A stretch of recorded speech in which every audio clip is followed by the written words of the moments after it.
ఏదో ఒకటో రెండో సినిమాలు చేశామా, డైరెక్టర్ అనిపించుకున్నామా అన్నట్టు కాదు. సినిమా చేస్తే సక్సెస్ అవ్వాల్సిందే. సూపర్ హిట్ కొట్టాల్సిందే. ఆ రేంజ్‌లో సినిమాలు చేస్తున్నారు ఈ డైరెక్టర్లు. డైరెక్టర్లంటే ఇలాంటి డైరెక్టర్లు కాకుండా బ్లాక్ బస్టర్ డైరెక్టర్లు అనిపించుకుంటున్నారు. వీళ్ళతో సినిమా చేస్తే హిట్ అయి తీరుతుందనే కాన్ఫిడెన్స్ ఇస్తున్నారు. మరి అలా ఇండియా వైడ్‌గా సత్తా చాటుతున్న డైరెక్టర్లెవరు?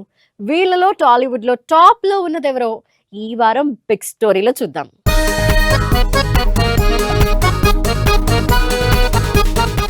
వరుసగా ప్లాఫుల్లో ఉన్నారా? అర్జెంటుగా హిట్ కావాలా? లేక ఉన్నట్టుండి పాన్ ఇండియా స్టార్ అయిపోవాలా? బాక్సాఫీస్ రికార్డులు బద్దలు కొట్టే కలెక్షన్లు కావాలా? అయితే ఈ డైరెక్టర్లతో సినిమాలు చేయండి అంటున్నారు ప్రేక్షకులు. సీనియర్లు, జూనియర్లు అన్న తేడా లేదు. స్టార్లు, అప్కమింగ్ హీరోలు అన్న డిఫరెన్స్ లేదు. ఎలాంటి వాళ్లకైనా హిట్లు ఇవ్వబడును అంటున్నారు ఈ డైరెక్టర్లు. భారీ బడ్జెట్లు, పాన్ ఇండియా స్టార్ క్యాస్ట్లు, హై గ్రాఫిక్స్, ఎలివేటెడ్ ఫైట్లు ఇవుంటేనే అసలు సినిమా గురించి మాట్లాడుకుంటున్న ఈ రోజుల్లో అసలు ఇవన్నీ లేకుండా బ్లాక్ బాస్టర్ హిట్ కొట్టి ఇండస్ట్రీ అంతా తన గురించి మాట్లాడుకునేలా చేసిన డైరెక్టర్ అనిల్ రావుపుడి.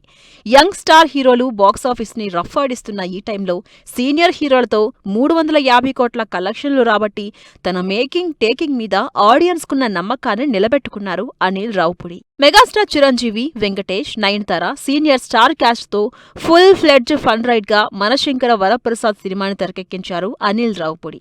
ఈ సంక్రాంతికి రిలీజ్ అయిన ఈ సినిమా ప్రభాస్ లాంటి స్టార్ హీరో చేసిన రాజాసాబు ఉన్నా దాన్ని ఓవర్కమ్ చేసి మరీ బాక్సాఫీస్ దగ్గర సత్తా చాటి ఇంకా హౌస్ఫుల్ కలెక్షన్స్తో దూసుకుపోతోంది. కెరీర్ స్టార్ట్ చేసిన దగ్గర నుంచి బ్యాక్ టు బ్యాక్ హిట్స్తో సక్సెస్కి కేర్ ఆఫ్ అడ్రస్గా మారిపోయారు అనిల్ రావుపుడి. అప్పటి వరకు సోసోగా లోకల్కే పరిమితమైన హీరోల్ని పాన్ ఇండియా హీరోలుగా చేస్తారని ప్రూవ్ చేసుకుంటున్నారు రాజమౌళి. ఇలా ఒకరిని కాదు, దాదాపు 10 ఏళ్ల నుంచి తెలుగు హీరోల్ని పాన్ ఇండియా హీరోల్ని చేయడమే పనిగా పెట్టుకున్నారు రాజమౌళి. చేసిన ప్రతి సినిమా బ్లాక్ బస్టర్ హిట్, ప్రతి సినిమా వేల కోట్ల కలెక్షన్లతో రికార్డులు క్రియేట్ చేయడం అనేది కామన్ అయిపోయింది రాజమౌళికి. బాహుబలితో మొదలైన Rajamouli pan India journey Oscar అందుకుని RRRతో పీక్స్కు చేరింది. 100 కోట్ల సినిమా చేయడానికి ముందు వెనుక ఆలోచించిన రోజుల్లో 2000 కోట్ల కలెక్షన్లు రాబట్టి ఇండియన్ సినిమా హిస్టరీని తిరగరాసిన తెలుగు డైరెక్టర్గా ఇండియన్ సినిమా హిస్టరీలో నిలిచిపోయే డైరెక్టర్. బాహుబలి తర్వాత రాజమౌళి చేసిన RRR 1200 కోట్ల కలెక్షన్స్తో మరో రికార్డ్ సెట్ చేసింది.